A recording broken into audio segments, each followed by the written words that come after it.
Regardez ces images-là. Que pensez-vous? Vous pensez peut-être à la diversité, mais détrompez-vous. Ces images ne représentent pas la diversité, mais le colorisme. Le colorisme est la discrimination des personnes aux peaux plus foncées qui ont moins de privilèges que les personnes au teint plus clair au sein de la société. En d'autres termes, c'est du blanchiment. C'est une forme d'oppression dont les origines remontent à la suprématie blanche. Les médias dépeignent un parti pris pour les personnes au teint de peau plus claire dans le monde, car le colorisme est un problème mondial en raison du pouvoir des médias de construire des normes sociétales de beauté. Les femmes éthiopiennes sont belles. Ils vous montrent des photos bien arrangées que de femmes claires, mais ils ne vous montrent pas ces femmes-là d'Éthiopie. Bref, nous devons honorer l'héritage du mouvement des droits civiques en comprenant pourquoi le colorisme est une honte pour qui nous sommes en tant que noirs. En tant qu'être humain, nous avons tous nos propres insécurités. Il y a certaines filles, quand elles étaient plus jeunes, des gens venaient les voir pour leur dire de ne pas s'exposer au soleil, pour ne pas devenir sombre. J'avais des copines, moi, à qui on disait tu es jolie pour une fille foncée, et qui étaient taquinées par leurs parents pour être les plus sombres de la famille. J'ai une copine indienne qui a beaucoup voyagé en Inde. Chaque fois qu'elle allumait la télévision, des publicités pour des crèmes éclaircissantes, les films de Bollywood qu'elle regardait quand elle était enfant représentaient des acteurs et des actrices sud-asiatiques avec les mêmes caractéristiques.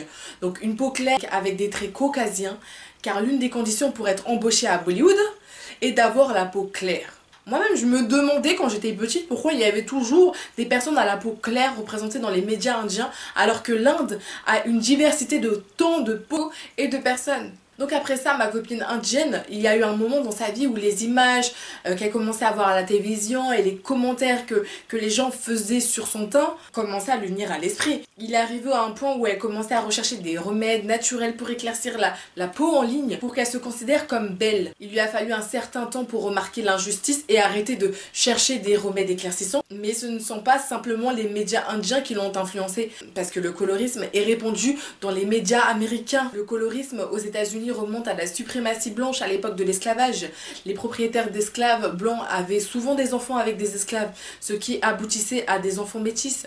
Les enfants métis ont reçu plus de privilèges que les enfants à la peau plus foncée, puisque les esclaves à la peau plus foncée travaillaient dans les plantations, tandis que les enfants métis recevaient des tâches intérieures à accomplir. Une peau plus claire est devenue plus désirable, puisqu'elle était associée à la blancheur et à plus de privilèges.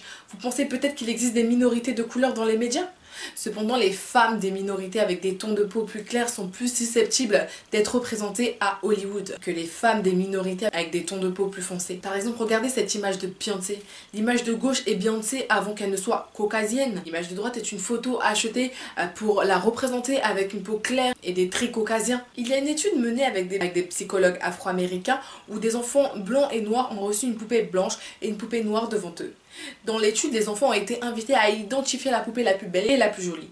L'étude a montré qu'il y avait une nette préférence pour la poupée blanche pour les enfants blancs et noirs. La même étude a été menée au fil des ans avec des résultats cohérents. Hollywood est un coupable dans la promotion du blanchiment. Cependant, le blanchiment s'est répandu dans d'autres régions du monde, telles que l'Amérique latine.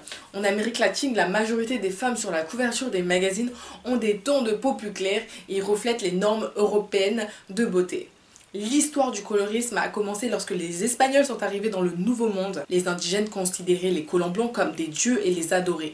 Finalement, l'introduction des Européens en Amérique latine a créé une hiérarchisation sociale rigide qui influence encore aujourd'hui la société latino-américaine. Les personnes au sommet de la hiérarchie sociale avaient la peau claire, tandis que les personnes du bas avaient la peau plus foncée. Il existe une expression courante en Amérique latine, connue sous le nom de me roja la raza, qui implique que vous devez vous marier ou avoir des enfants avec une personne plus blanche pour avoir des enfants attrayants. En Haïti, les personnes à la peau claire sont plus riches, tandis que les personnes à la peau plus foncée sont considérées comme des ghettos. Ce stéréotype a conduit au succès et à la popularisation des entreprises d'éclaircissement de peau dans les pays des Caraïbes. Le célèbre joueur de baseball de République dominicaine Sammy Sosa est représenté sur cette image avant et après son traitement de blanchiment de la peau. Il y avait une célèbre chanteuse brésilienne nommée Anitta qui a provoqué une étincelle de débat lorsqu'elle a blanchi sa peau selon Alternet.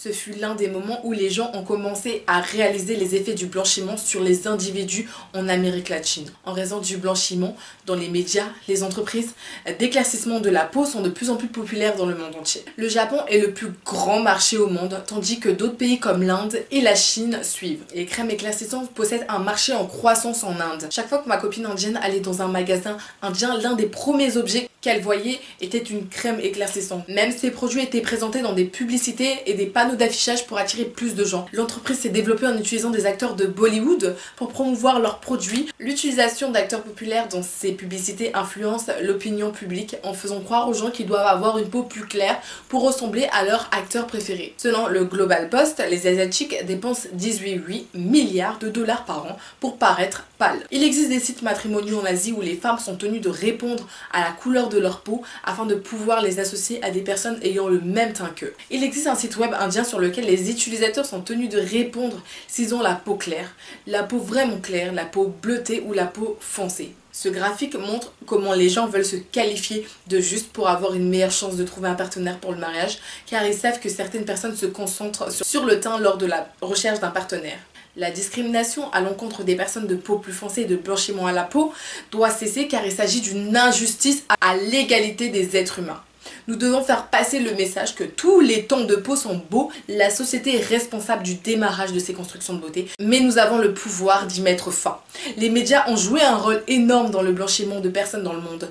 Reconnaître les normes de beauté caucasiennes comme supérieures aux autres normes de beauté, il est crucial de réagir à ce problème en suivant ces étapes. Tout d'abord, reconnaissez que le colorisme existe. Nous pouvons commencer par écrire des lettres aux réalisateurs hollywoodiens et aux rédacteurs en chef de magazines populaires pour décrire des tons de peau plus diversifiés dans leurs films et magazines grâce à l'utilisation de programmes d'action positive. Une autre étape importante consiste à éduquer davantage de personnes sur cette question et en boycottant les produits. En tant que société, nous devons cesser d'être influencés par les normes sociétales de beauté que les médias créent pour nous et commencer à reconnaître la beauté de toutes les carnations. Nous pouvons être la génération qui met fin au colorisme afin qu'aucun être humain n'ait honte de la couleur de sa peau. Et je pense que c'est réalisable parce que de notre temps, beaucoup de choses ont changé. Merci à tous d'avoir regardé ma vidéo, c'était Debbie Mias et on se retrouve pour un prochain numéro.